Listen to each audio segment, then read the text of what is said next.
Знаеш ли, че един от най-важните градове в ранното християнство не е бил Рим, нито Иерусалим, а малка римска колония в северна Гърция, наречена Филипи.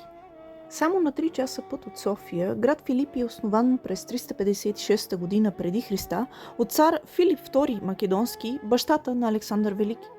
По-късно градът става силна римска колония след решаваща битка през 42 година преди Христа, която променя римската история завинаги. Но най-голямото наследство на Филипи – християнството. Около 49 и 50 година след Христа апостол Павел пристига там по време на второто си мисионерско пътуване. Това не е случайно. Според книгата Деяния на светите апостоли, Павел вижда видение на мъж от Македония, който го призовава за помощ.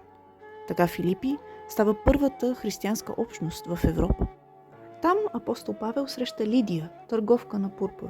Тя е кръстена и приема християнството и става първата християнка в цяла Европа, а нейното кръщение бележи началото на разпространението на вярата по целия континент. Но не всичко било лесно. Павел и Сила са хвърлени в тъмница в Филипи. И именно в този затвор в полунощ те се молят и пеят химни, докато земетресение не разтръсва основите.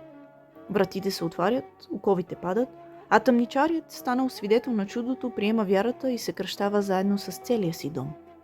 От тази малка римска колония християнството получава силна опора в Европа. Години по-късно Павел ще напише посланието до филипяните, едно от най-радостните писма в Новия Завет, напомняйки на всички нас да се радваме винаги в Господа. Днес всеки може да посети руините на Филипи. Те са мълчалив свидетел как един град се превърна във врата за християнството в цяла Европа.